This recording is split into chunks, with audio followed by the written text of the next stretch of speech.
Cerita Pagi Sabah dibawakan kepada anda pada hari ini yang mana pelbagai pihak telah tampil dalam memberi bantuan golongan B40 berikutan keadaan ekonomi yang kian meningkat. Dan apa yang menariknya hari ini di mana Pertubuhan Peladang Kawasan Nabawan PPK Nabawan turut sama mengambil langkah yang positif dalam membantu meringankan beban golongan B40. Untuk itu kita bersama dengan tetamu hari ini bersama dengan Pengerusi Ahli Jemaah Pengarah PPK Nabawan Encik Marutin Ansiung. Dan terima kasih, mungkin boleh kongsikan di mana pihak PPK Nabawan mungkin ada inisiatif dalam membantu penduduk kampung khususnya di tempat ini. Ya, terima kasih. Ya, memang Pertubuhan Peladang Kawasan Nabawan memang ada inisiatif untuk membantu penduduk khususnya ahli pertubuhan peladang kawasan ini. Misalnya dari segi bahan input pertanian, perati baja, racun rumput, racun makhluk perusak dan sebagainya. Kita di PPK Nabawan menjual bahan input pertanian dengan harga yang berpatutan, malahan memberi diskaun kepada ahli. Bagi penduduk atau petani yang bukan ahli Pertubuhan Peladang Nabawan pun boleh mendapatkan bahan-bahan tersebut di kedai input pertanian PPK Nabawan dengan harga yang berpatutan.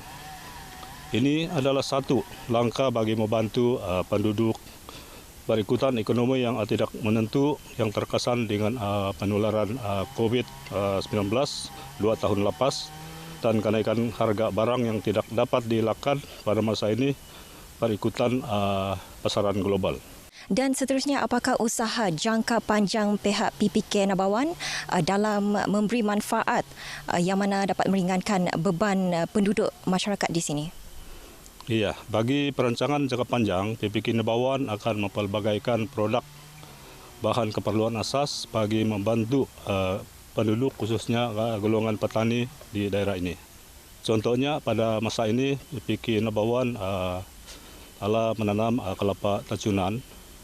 Jadi bertujuan untuk membantu golongan petani mendapatkan benih ataupun bibit kelapa ini pada masa akan datang.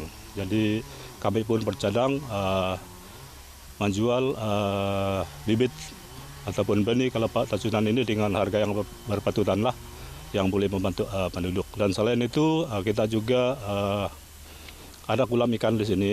Jadi ini pun bertujuan membantu penduduklah untuk mendapatkan ikan ataupun hasil ikan kami pun jual dengan harga yang berpatutan lah. Berbanding mungkin di lain-lain tempat memang mereka ikut harga pasaran yang betul-betul, tetapi kami di sini mungkin harga yang boleh bantu penduduk lah ataupun khususnya ahli PPK Nabawan.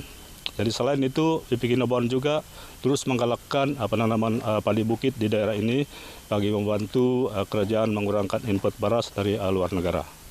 Kita juga menggalakkan ahli-ahli PPK bercocok tanam dengan tanaman kontan agar tidak terlalu bergantung kepada sayur-sayuran dan buah-buahan yang dijual di pasar harian dan pasar raya yang mungkin memberi tekanan kepada mereka mengenai dengan harga lah. Jadi kalau mereka tanam sendiri, mungkin mereka boleh gunakan hasil tanaman mereka untuk sara diri lah, untuk keluarga masing-masing.